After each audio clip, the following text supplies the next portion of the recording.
Netcasts you love. From people you trust. This is Twit. Bandwidth for Windows Weekly is provided by Cachefly at CACHEFLY.com. This is Windows Weekly with Paul Thurrott, episode 25 for May 11th, 2007. Windows Vista, hot or not? This episode of Windows Weekly was recorded before a live audience on TalkShoe.com. Welcome to Windows Weekly, the show that brings you everything you'd ever want to know about Vista and then some, with our handsome host. You know him from such Paul Thurrott. All right, we got to put a stop to this right away. you know him from, he's a handsome man. You get worse and worse every week. To the God on earth, the Almighty. I think handsome is an understatement. What's wrong with you? It's an understatement. He's a good-looking fella. He is the maitre d' of the wonderful super site for Windows, winsupersite.com, news editor for Windows IT Professional magazine, and of course he's got his blog at internet-nexus.com. But really, where you could really help out is by buying his book, which is called Windows Vista Secrets, available in better bookstores everywhere from Wiley & Sons. And we're doing this live on TalkShoe, so we're going to take some calls in a little bit too, right, Paul? Absolutely. He didn't leave. I understand it's a little warm in Dedham this afternoon. I know, melting in my computer sounds like it's going to explode, so everything will be fine. I'm melting. Well, we'll endeavor to get this done quickly and without mussing your hair. It's too late for that. This is actually a very big week. We were just going to take calls, but there's some big news stories. We'll get to the calls in a little bit. But number one, I guess, first of all, you're going to WinHeck next week, right?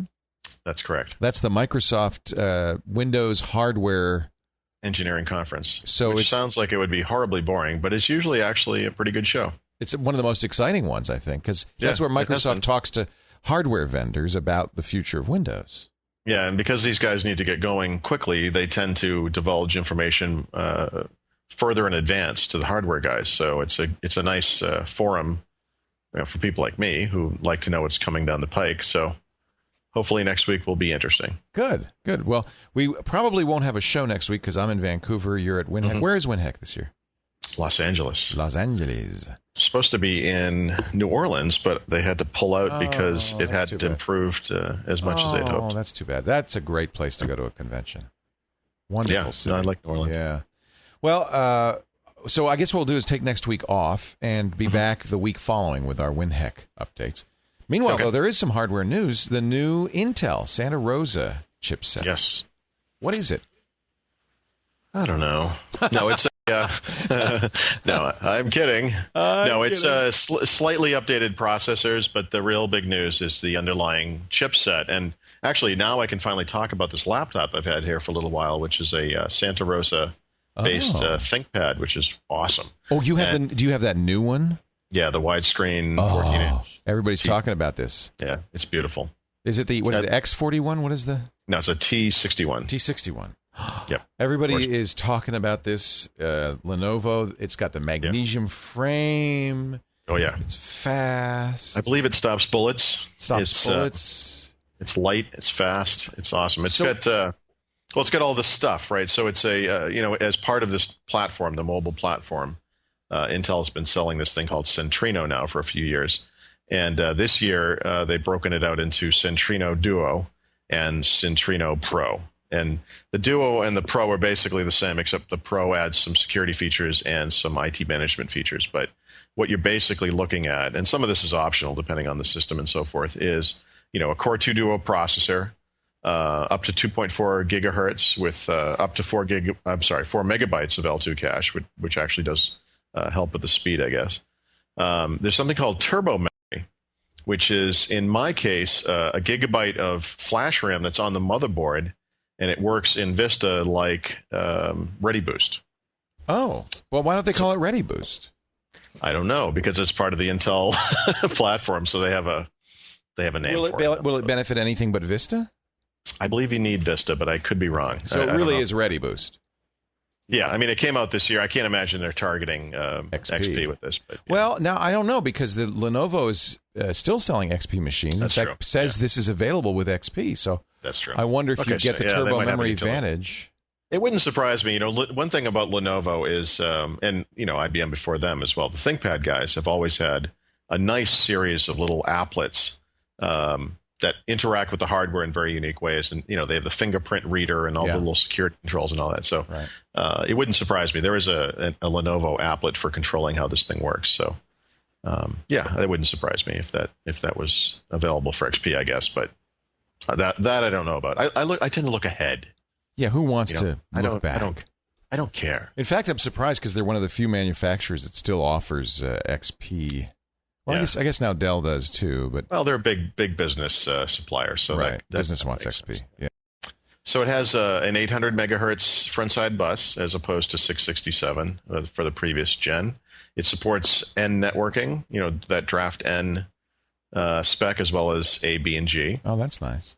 And it has a new NVIDIA integrated graphics chipset that offers much better performance than whatever they were handing out previously. And it does work fine in Vista, so I've got it, up and going and so forth. So it's pretty sweet, I have to say. And it's funny because literally, I think it was about 2 weeks ago, I was browsing around ThinkPad.com looking for ThinkPad, widescreen ThinkPads, and at the time they had a Z series, but they didn't offer the T series in a 14-inch version, which is what I was really looking for. And then it was only a few days later they called up and said, "Hey, do you want one of these?" And I said, "Oh, I do." Huh. Yeah. Hey, so I'm checking it out. Just a brief interruption here. Do you get echo when I turn this up? Talk to me. Yeah. You do. How about now? Is it better now? Is it better now? Yeah, I can still hear myself. How about...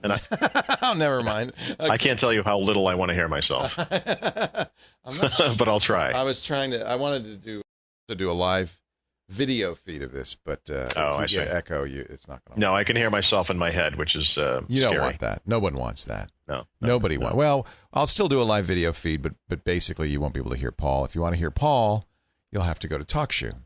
There you go. That's okay. Where's this live video feed? Why are you so plugged in with the whole world? What's going on here? I don't know. I just have a problem. Are you still doing the Twitter thing? No. Oh, you're way out of touch. Twitter is okay. So 19, Twitter is yesterday. So yesterday. I'm a Jaiku guy now. Jaiku. Oh yeah. Jaiku.com. Okay. Jaiku. Similar. Very better. Similar, but better. Okay. It's Jaiku is to Twitter as Mac is to Windows. Okay, I'm going to digest that one for a few seconds. Think about it and get back to me. Okay. So Santa Rosa, I mean, I have to say, this sounds like the notebook to get. Obviously, they're the first, but there'll be others who will have this. Yeah, I think that Acer is also shipping some right away, but, HP, Dell, Sony, Toshiba, guys. All those guys, and Apple, presumably, will be out there. Interesting. Yeah, they'll have to update. It's a laptop chipset only. Yes. Yeah, right. So higher bus, is the L2 cache bumped? It depends on the chip. So yes, in some cases they can go up to 4 megabytes now. So they have a Pro version, but that's not a more chip. That's just more. No, the Pro IT. version is basically it's asset management for IT infrastructure, and then the security stuff, which is actually the TPM technology you need for BitLocker and so forth. Right. But I'll be writing something up about BitLocker soon. But I got to tell you, I've tried this now on this laptop. I've tried it on a Dell laptop that has a TPM chip, and it really, really slows down the system when you install BitLocker, and I'm a little surprised and disappointed by that. Yeah, BitLocker is the kind of background automatic encryption. Yeah, the whole hard drive. God, does it take forever to encrypt this thing? And if you take it off, it takes forever to get rid of it. This is kind of something that the TSA should have. They lost their hard drive the other day. Yeah. No, you want to give it out to the executive traveler types, but I just can't deal with it. It's terrible. I'm wondering, because there is a free open source encryption program that's quite good called TrueCrypt, and I'm wondering if TrueCrypt... Well, you know what? Honestly, if you want to... I think that encrypting data on a hard drive is a good idea, but how about just encrypting your documents folder or something? Right. I mean, don't do the whole drive. You can do that with EFS, no problem, and that works fine. And that's fast and transparent. Okay. Yeah, I think so. Yeah. Anything else about the Intel we should know about? It sounds like the way to go if you're getting a laptop. Better battery life? Yeah, that's what they say. Although, unfortunately, this ThinkPad doesn't share the batteries with my other device, and so I only have the one battery. And of course, I don't have anything to compare it to. So I have two ThinkPads here briefly, but I don't know that they're directly comparable. So I can't really say. I mean, supposedly that turbo memory feature contributes to a battery life increase, but cool. I can't really say. Well, we'll be looking forward to it, and I'm sure that WinHeck they'll say something about this and maybe how Windows interfaces with it. Santa Rosa. Now, let's talk about the heat. Okay. Particularly the heat with Vista. Is it hot or not? I think it's hot. It's hot, baby. I'm going to go with hot. Actually, people are wondering, and I'm wondering, what the response really has been. I mean, Microsoft says, oh, we had a great quarter based on Vista and Office 2000 uptake.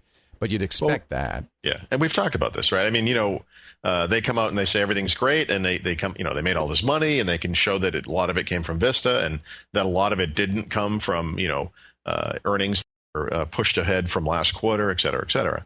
But there's always going to be people who say, it's the market's bigger now, and, et cetera, et cetera, et cetera. So Microsoft is undergoing a campaign to communicate to people what their internal goals are and how it's doing and so forth by a variety of criteria.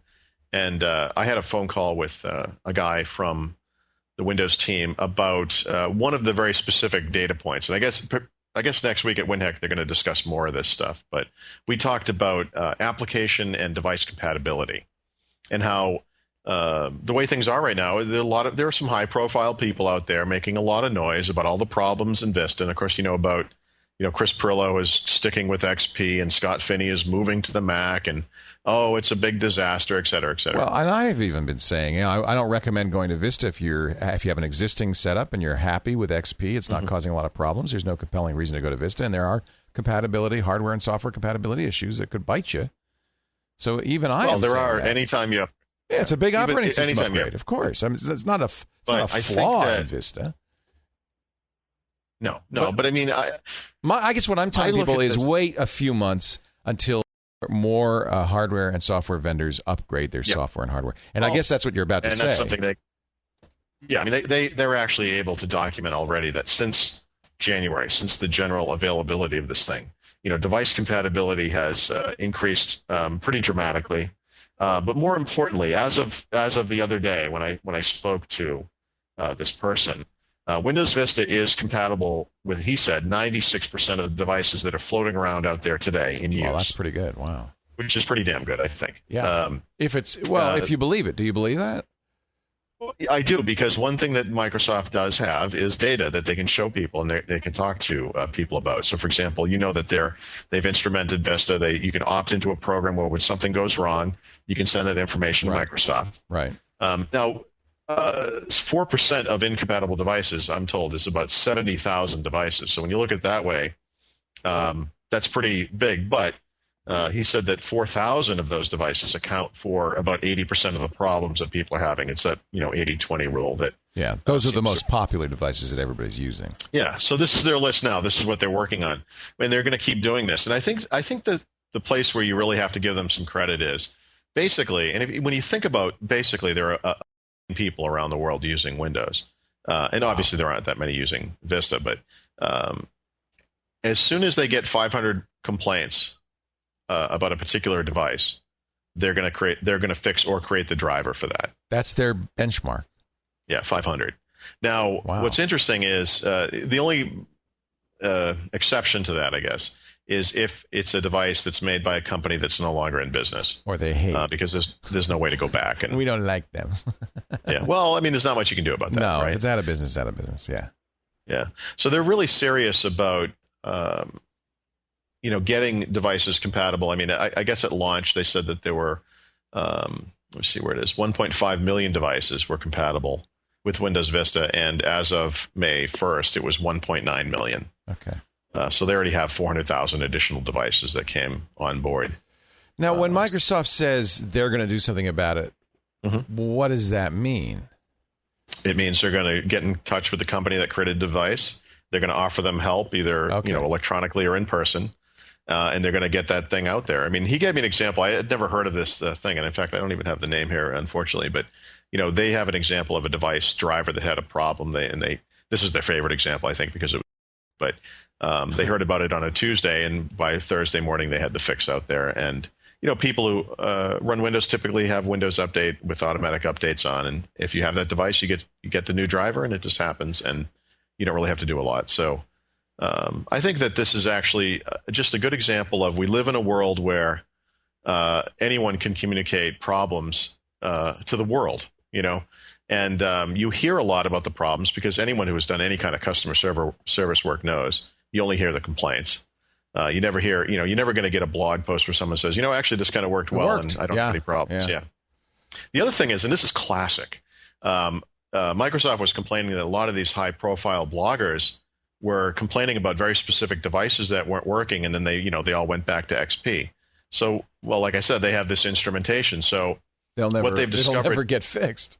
No, those people never opted into the program so that they would get fixed. Yeah. Those devices aren't showing up in this list, and in many cases, that actually may be a structural problem. If it doesn't work, either people don't upgrade to Vista or they upgrade and they downgrade immediately. They may never know. Yeah. Uh-oh. He's a tech blogger type. He makes a big stink about all the problems.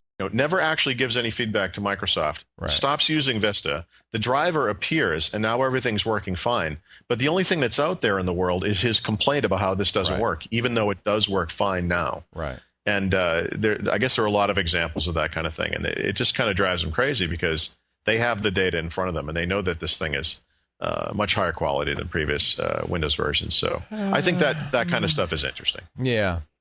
Yeah, it's a little self-serving too, though. I mean, well, of course, no, but it is. But I think we all know. Just all you have to do is browse any tech sites, and all you hear are Vista disaster stories. Right. And I'll give you an example. I mean, I upgraded to Vista, and I use Adobe Audition to record. And Adobe says Audition's compatible, by the way, but I found that it wasn't reliable, and it was causing all sorts of problems. So I downgraded.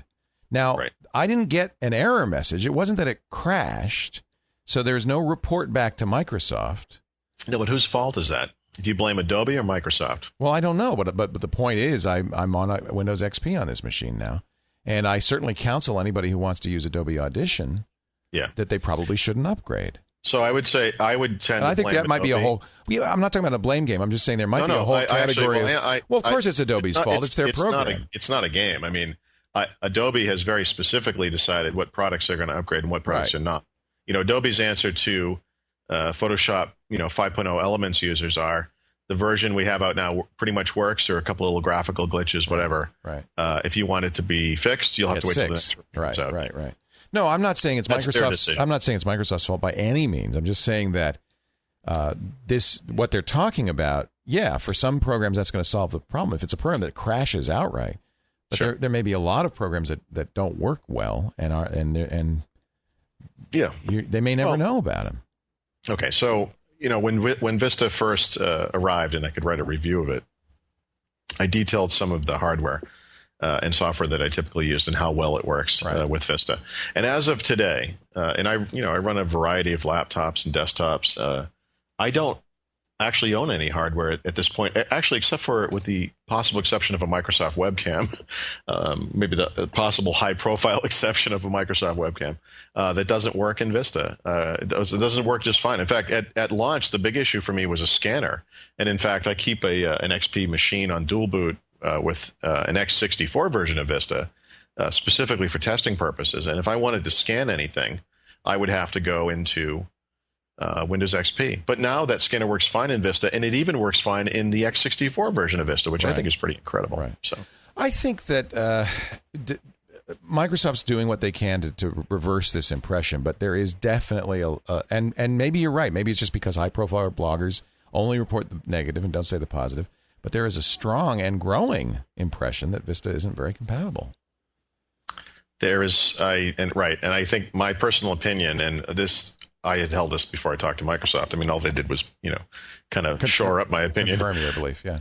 Yeah, is that's not the case at all. Okay, good. And I honestly believe that a lot of this perception just has to do with this tech blogger, existence we have right now, and that you hear this stuff and it kind of becomes a fact, even though it's not. Yeah, I mean, it's always been in a less formal way. It's always been an issue. You always hear the negatives. That drumbeat is always louder than the positive. 20 years ago, Vista would have been a shining success story, no matter who you talk to, for the most part. It's not, honestly, a lot of this stuff. I mean, it's amazing to me. I mean, just the wide range of people who choose to try to deconstruct what Microsoft says, regardless of their experience with whatever it is, financial matters, or, how PC sales are actually recorded and how they've always been recorded. You get these weird arguments. Well, yeah, but Microsoft's not telling you that, these are licenses. They're not sales. Yeah, actually, Microsoft is telling you that. And that's the way they've always measured sales. Right. So this is accurate compared to the way things were before. I don't mean to be like the cranky old guy, but I've been around long enough now to know that, this is better than people are making it seem. Well, why is it that people are so willing to believe the worst about Microsoft? Because that's what Americans do. Well, no, you could say that, but they believe the best about Apple, regardless of the facts. Because we in America, we love the challenger, we love the upstart, we love Rocky Balboa, and we don't like the entrenched monopoly, company that makes money just because they wake up in the morning and get out of bed. That's true. Yeah, and that's a lot of it. Okay, you got a very good point there. Point well taken. I mean, don't get me wrong. They are the evil empire. I'm just saying, Vista's pretty good. I'm gonna listen to you, and I'm gonna try. Suck it up, Leo. I'm gonna try one more time to get Adobe Audition running on Vista. I'm not saying that's ever going to work, but see, I have an attitude about Adobe because I really don't think they're trying hard enough. They claim it works. That's the thing that baffles me. This is a company that screws over OS 10 users. They screw over Vista users. They've been doing this forever. They're a little arrogant. I agree. Yeah. Moving on to the new, and I tried it already, Hotmail Live. It's a redesign of Hotmail. You don't have to use it. You could still use the old Hotmail if you want. For now, yeah. What do you think? I like it. I like it. I mean, with the understanding that I get way too much email to ever work within a web interface. And I have to say, one of the things I never liked, and I still see this occasionally, if you use a webmail system like Gmail or Hotmail, and you choose to download it using a POP3 type interface to, say, Outlook, if you go into the web interface and send and receive mail, and then you later download it to a client, it doesn't matter what system you're using. It never reflects the fact that you've already read the mail or responded to it. You can't sync that for some reason, and I don't like that. You need to use an IMAP. You need IMAP. I know.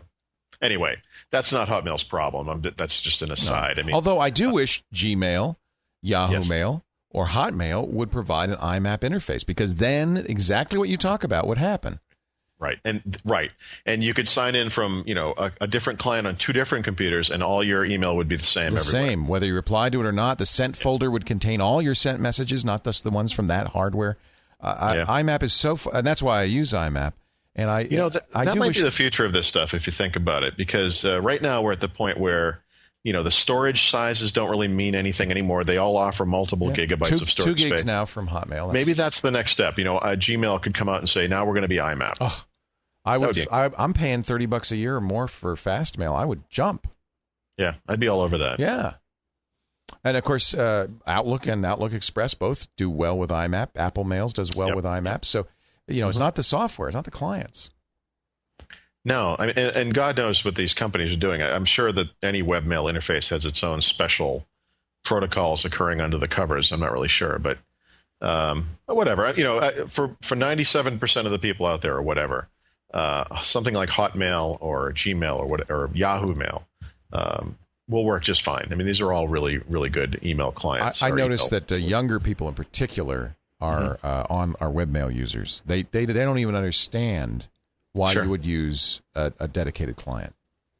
I've also had some interesting conversations with people who claimed that Gmail, which to me of the three is the most Spartan and sparse of the interfaces, they actually like it for whatever reason. Because it is that way. Well, and you get the keystrokes. It's a very efficient. For somebody, you said something I think telling, which was you get too much mail to use a web-based interface.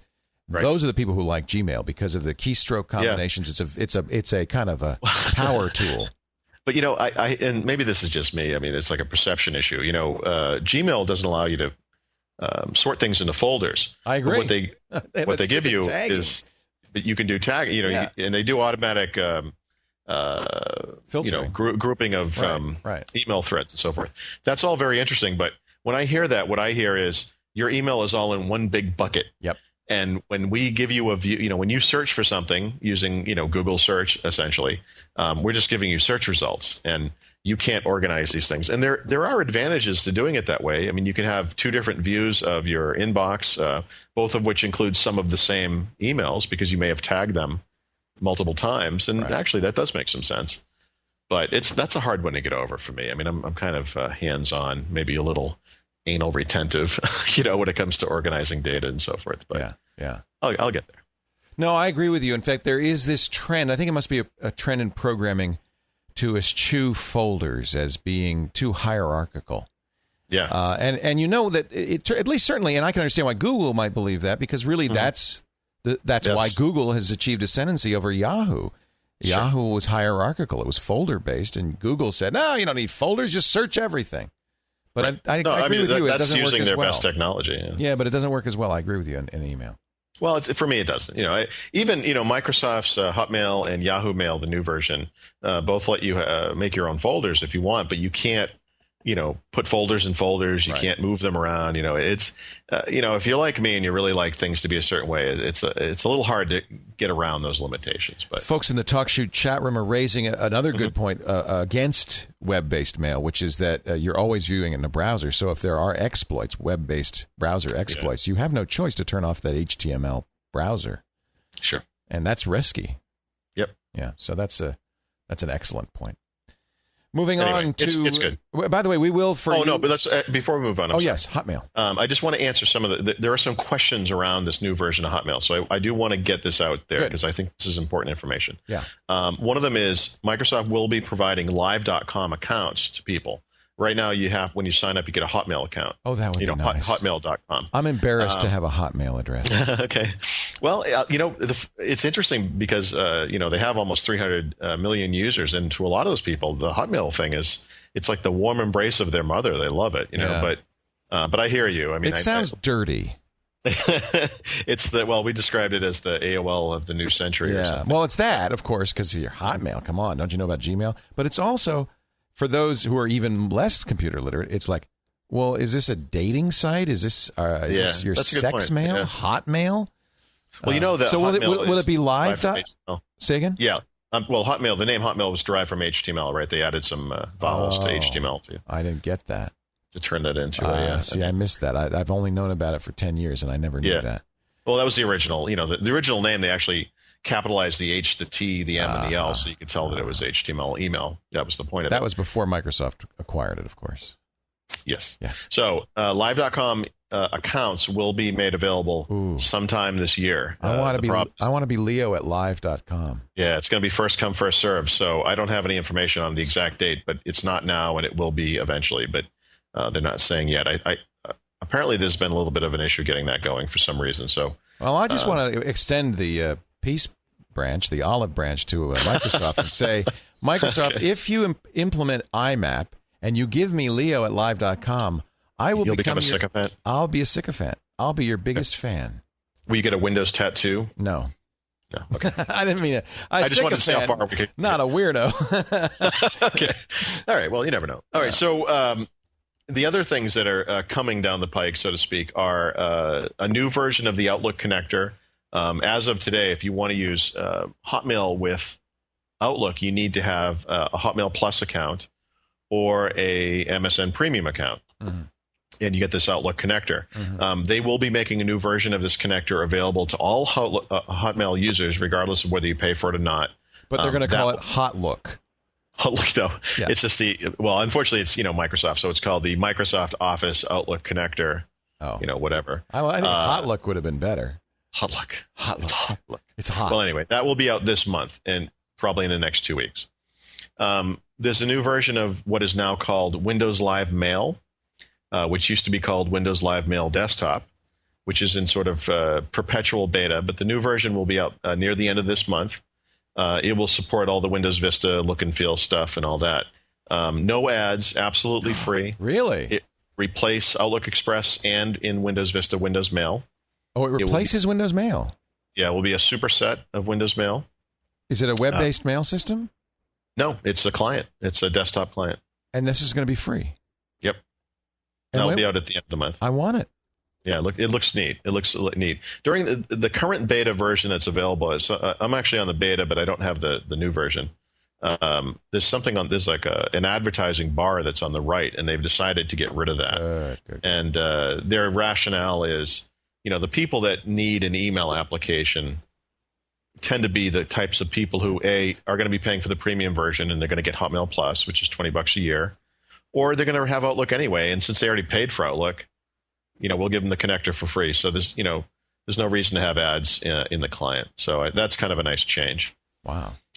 I feel like I'm forgetting something. Also, people who use free email clients probably aren't going to buy anything they see in an ad anyway. Right. They're cheapskates. Exactly. Oh, and that was the other one. So, good.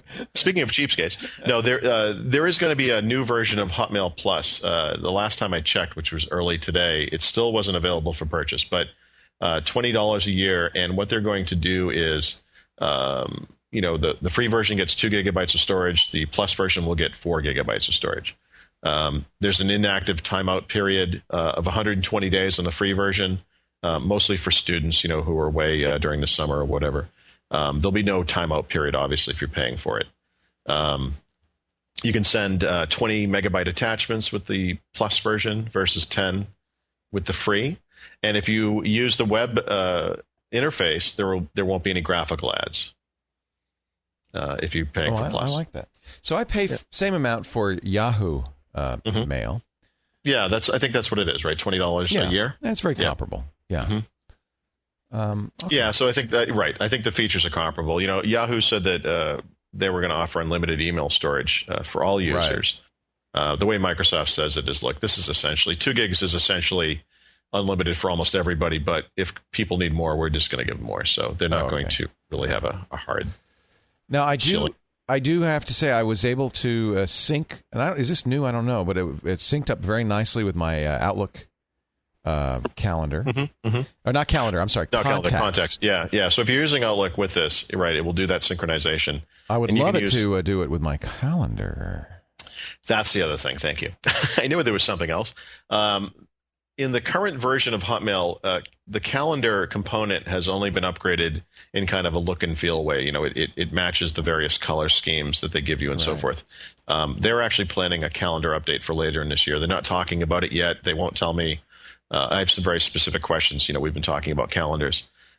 They won't tell me any of the features. So that's coming down the pike, and that will be in the future. The other thing is that, if you sign on to Hotmail now as a new account holder, you'll get the new interface. But if you're an existing Hotmail user, you'll actually get a classic interface, which is kind of halfway between the old and the new. And they'll give you little chances to upgrade to the full-blown, full version.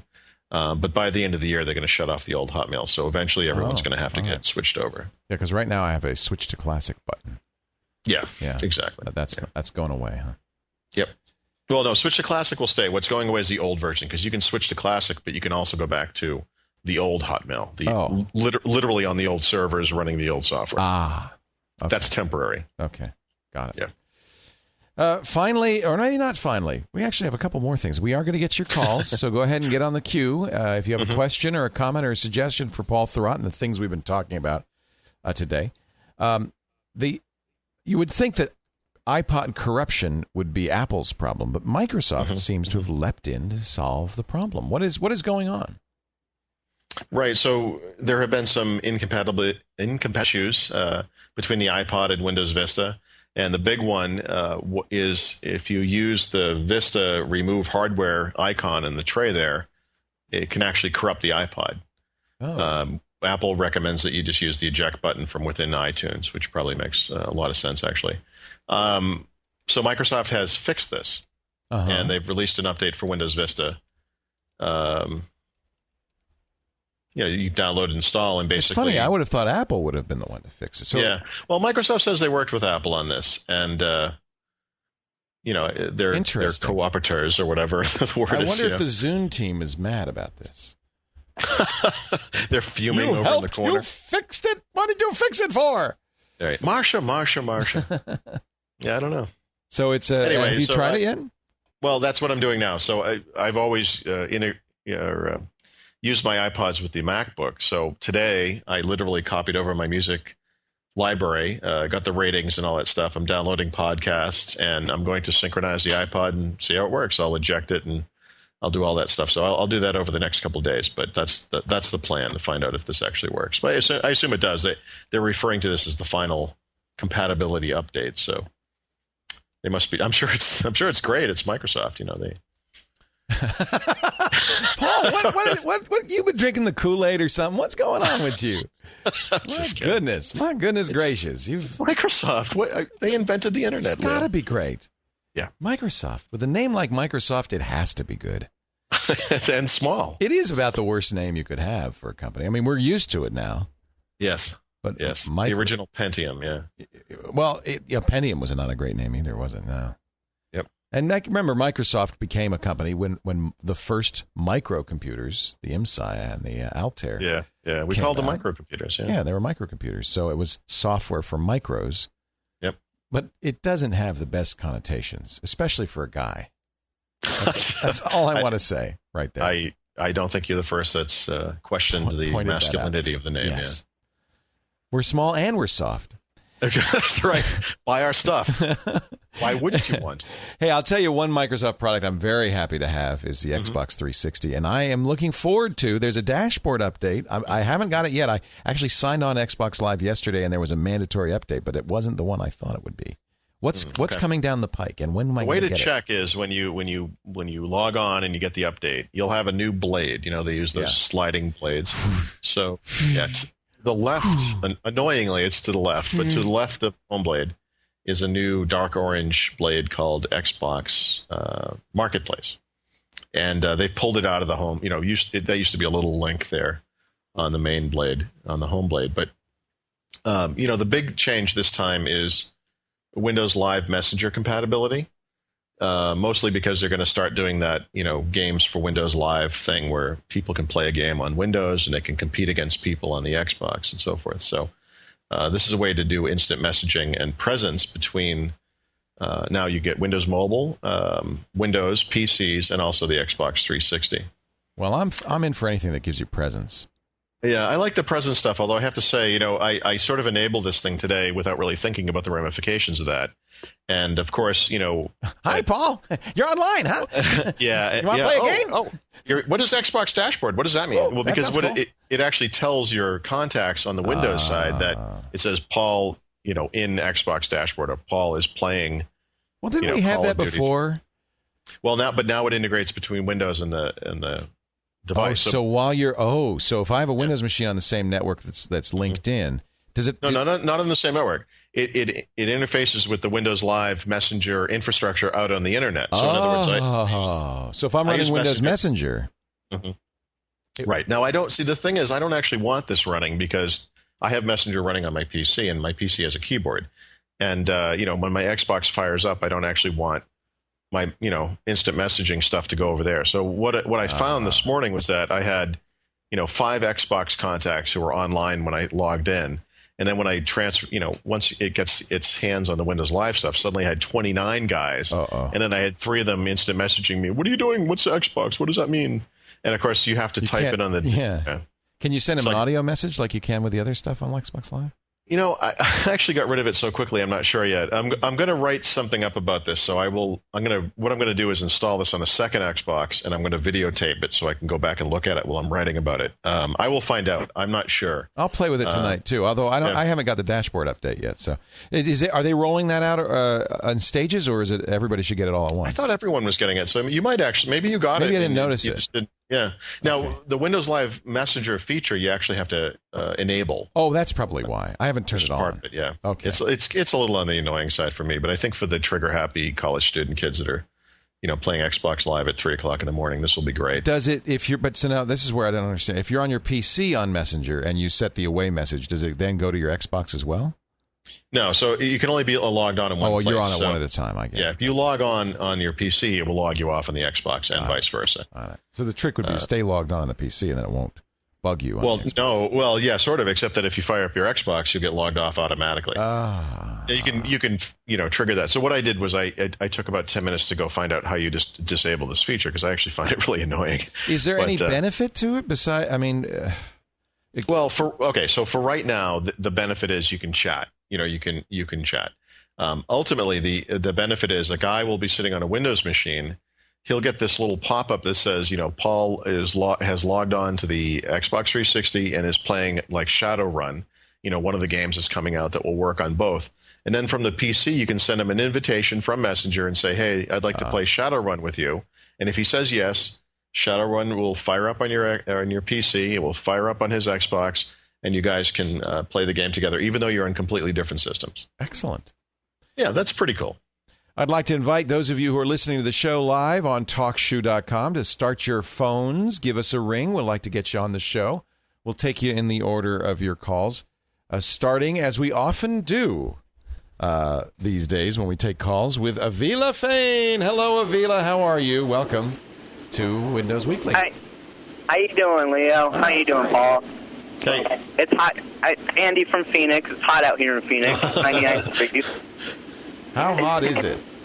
99 is going to be 103 today. Holy come on. I was just thinking about Phoenix today because as I was walking into the store, I was thinking that we were having Phoenix-type heat. By the time having lived in Phoenix for about 7 years, you did? I understand. Did you really? Yeah. Where'd you live? I've been out here for 8. I live by 24th and Camelback near the... I'm on 12th Street in Camelback. Everybody in Phoenix lives on Camelback. That's not saying anything. Well, I'm a little bit north of Camelback, so. All right. Well, I'm Bethany, really. Okay. So what can we do for you? Yeah, a couple of things. One is I want to talk about Vista. Mm-hmm. I like Vista. Vista's got its unique stuff. Got Arrow, got Arrow, and it kind of comes with Arrow. Yeah. It's got Arrow. Oh, and user access control and Arrow. User Arrow, yeah. I know. No. But it runs faster, it loads up faster. Really? Do you find it loads faster? Oh, yeah. Yeah, it loads way faster than XP. Okay. Especially on the net. I'm maybe using a door clear system, so it helps. But I had a problem, with my printer. My printer wouldn't work for about 5 months. It's a Lexmark printer, and it cost me $200 for this printer. It's a fax machine printer. And it cost me $200.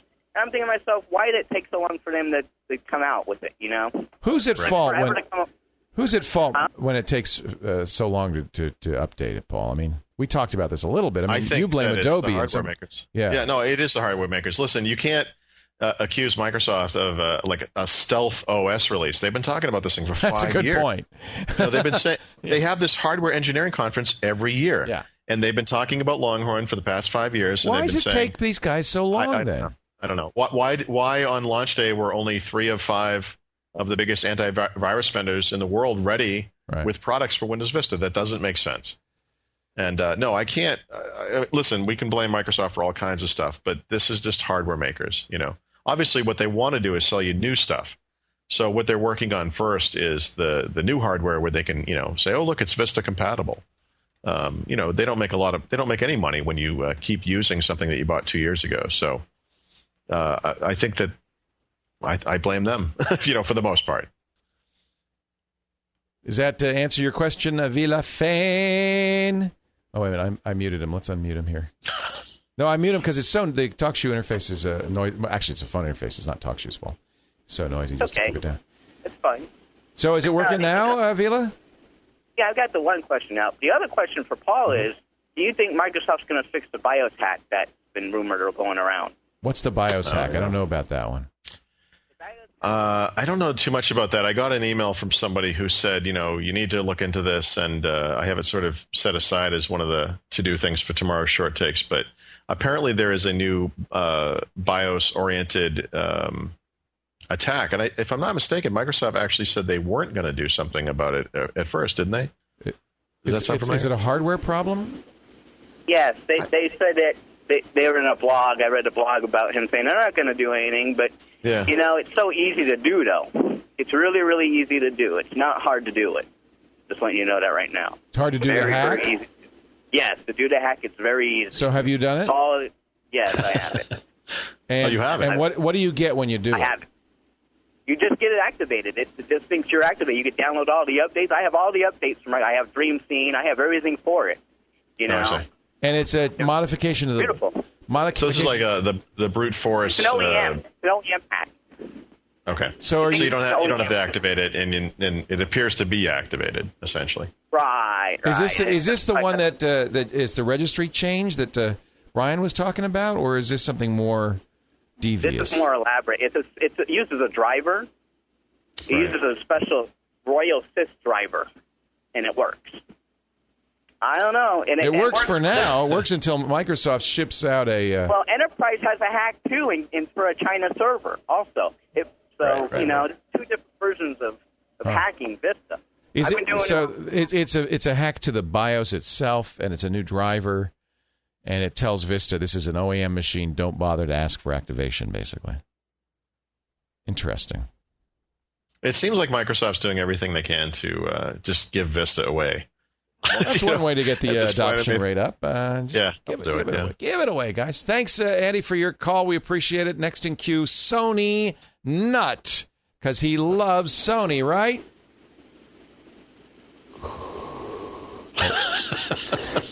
Well, I used to. Oh. So, hi, Sony Nut. What's your real name? What city you're calling from? Robert from East Point, Michigan, outside of Detroit. Hey, Robert. Welcome to the Windows Weekly. Oh, thanks. I just had a question about the home server, the Windows home server. Yes. As far as, I know this is going to sound crazy, but I have around 11 PCs running right now in the house. That's crazy. You're crazy. Are they all Sonys? Actually, not a one. I was going to say, you're only crazy if you're running a domain. Apparently, none of them are Sonys. So, no. So you would like to have, and I don't blame you, this Windows server host because you could have network-attached storage, you'd have centralized media, backup, and so forth? Right. That's kind of what my question is. How many will it do the backup on, and can you run external programs on it? Like I use the Squeezebox server. Okay. So you want to know how many PCs a single home server can interact with. Is that right? Yeah, I don't think it's 11. I'm gonna have to look that one up. I think it's 10, but 10 is typically the cutoff on things like this. Yeah, there's definitely a limit. I just have to get the exact number. And I'm sure you could buy a license for more. Well, or do they want you to buy a server 2003? No, you could run two home servers. They won't interact per se, but then they wouldn't really have to because you'd be using one home server for one set of PCs to do the backups and so forth. The other home server to do the backups, but either home server would be accessible from a share standpoint. So if you had shared, files on either one, I mean, obviously they would both work on your network just fine. So what about running other services? Yeah, that's tough because technically you should be able to do it, but and you will be able to. And Microsoft knows that this thing is going to be hacked, up, down, and sideways. I mean, it's really designed to be run in kind of a headless situation. Where you don't sit in front of the thing with a keyboard and a mouse and a screen and use it. The console that you use from a desktop computer to interact with it is actually a remote desktop connection that's limited to that dashboard GUI that you get. But the reality is actually you can plug it into a screen, a keyboard, and a mouse. You can log in. It looks like Windows Server. So technically, you should be able to do that stuff, and don't be surprised to see things like Slingbox and all that stuff will appear for that.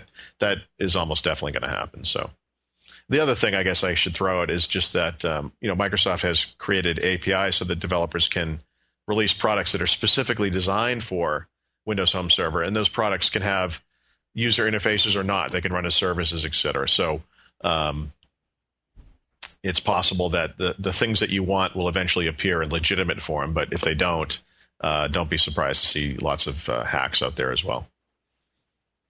And actually, let me see if I can find out the answer to your question. I'm more and more intrigued by this Windows Home Server. I mean, it really sounds like one of the neatest products Microsoft's done in a long time, actually. Yeah, it's cool. It's cool. This reminds me of the CES I went to years ago when they showed off the first version of Media Center. And I had this kind of, technology epiphany that everything was going to be great, in the future. And Media Center has pretty much worked out, although obviously there's been some ups and downs there. But home server is that same kind of thing. You see it and you think, yep, this is it. This is what I want.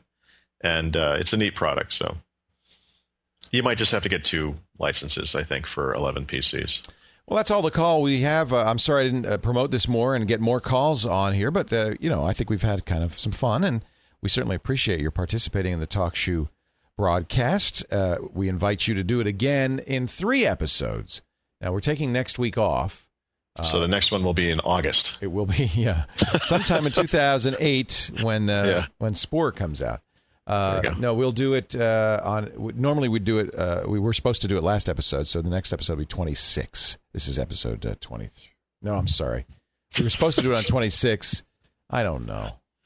I can't make fun of you for the math stuff because I don't know what's going on. Numbers are hard. No, the problem is I've named this file 23, but in fact we have already done 25 or 24. So this is 25. We were supposed to do it on 24. We will do it on 28. 28 will be the next one, and that's roughly a month hence.